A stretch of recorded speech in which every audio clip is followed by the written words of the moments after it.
میرا خلیفہ امیر اہل سنت کی بارگاہ میں سوال یہ ہے کہ محبت رسول کی علامات اور نشانیاں کیا ہیں، رہنمائی فرما دیجیے۔ میرے لیے، میرے والدین کے لیے دعائے مغفرت بھی فرما دیجیے، جزاک اللہ خیرہ۔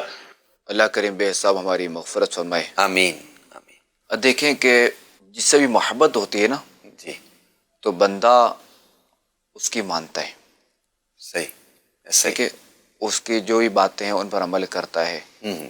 اچھا، ان جیسے اپنا حلیہ بناتا ہے کہ وہ جیسے کپڑے پہنیں گے میں ویسے ہی پہنوں گا، ان کا جو حلیہ ہے میں وہی اپناؤں گا۔ تو یہ محبت کی علامات اور یہ نشانیاں ہیں۔ تو سرکار صلی اللہ علیہ وسلم کی محبت کی علامات اور نشانی تو ظاہر ہے کہ اس پہ علماء کے کئی اقوال ہیں، جی جس سے کہ شیخ عبداللہ محدث دہلوی رحمۃ اللہ تعالی فرماتے ہیں کہ کامل مومن کے ایمان کی نشانی یہ ہے کہ مومن کے نزدیک خاتم النبیین صلی اللہ تعالی علیہ وآلہ وسلم تمام چیزوں اور تمام لوگوں سے زیادہ محبوب اور معظم ہوں۔ اللہ اللہ۔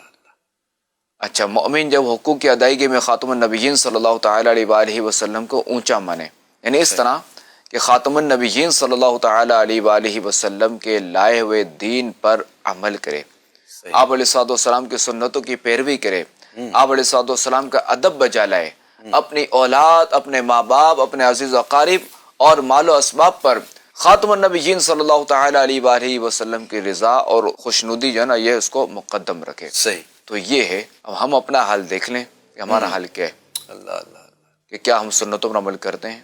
سنتوں پر عمل کرنا تو دور کی بات ہے، خاتم النبیین صلی اللہ تعالی علیہ وآلہ وسلم نے فرمایا ہے کہ نماز میں میری آنکھوں کی ٹھنڈک ہے۔ بالکل۔ ہم نمازیں کتنی پڑھتے ہیں؟ نمازوں میں ہمارا کیا حال ہے؟ مسجدوں کا کیا حال ہے ہماری؟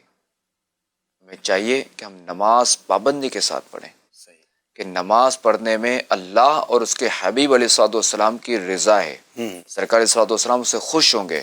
جو نمازی ہے اسے بروز قیامت خاتم النبیین صلی اللہ علیہ وسلم کی شفاعت نصیب ہوگی۔ اللہ اللہ اللہ۔ تو نماز پڑھیں، نماز کی پابندی کریں، نماز پڑھنا نہیں آتی، نماز پڑھنا سیکھیں۔ صحیح۔ اچھا، جو لوگ نماز پڑھ رہے ہیں میں ان سے بھی عرض کروں گا کہ وہ اپنی نماز چیک کرا لیں۔ جو دنیاوی معاملات ہیں تو ہم ایک دوسرے کو چیک کرواتے ہیں، ان کے ماہرین سے ہم رجوع کرتے ہیں، ان کے ماہرین سے رابطہ کرتے ہیں کہ بھائی یہ کام میں صحیح کر رہا ہوں۔ نماز بس جیسے بھی آتی ہے بندہ پڑھنا شروع ہو جاتا ہے، قرآن جیسے پڑھنا آتا ہے وہ پڑھنا پڑھ لیتا ہے، لہٰذا نماز سیکھیں، اپنی نماز چیک کریں۔ الحمدللہ کریم دعوت اسلامی کے دینی ماحول میں جو ہے وہ فیضان نماز کورس ہوتا ہے، بالکل۔ تو اس کورس میں آئیں، بس یہ 7 دن کا کورس ہوتا ہے، روزانہ 1 گھنٹہ دینا ہے، اپنی نماز درست کر لیں۔ اگر ٹھیک ہے تو زبردست، مرحبا، اور اگر درست نہیں ہے تو اصلاح ہو جائے گی انشاءاللہ الکریم۔ اور دوسرا ہے کہ قرآن پاک جو کہ خاتم النبیین صلی اللہ علیہ وآلہ وسلم پر ہی نازل ہوا ہے یہ کلام، اور قرآن پاک دیکھیں نا کہ یعنی یہ وہ کتاب ہے، ایک تو یہ کلام اللہ ہے، اس میں تو کوئی شک نہیں، دوسرا یہ کہ قرآن پاک کے الفاظ وہ ہیں جو ہمارے آقا علیہ الصلوۃ والسلام کی زبان سے یقینی ادا ہوئے ہوئے ہیں، یقینی طور پہ یہ الفاظ نکلے ہیں سرکار علیہ الصلوۃ والسلام کے زبان حق کے ترجمان سے۔ بالکل ایسے۔ تو بندہ اگر اس نیت سے بھی قرآن پڑھے گا تو زیادہ ثواب ملے گا واہ۔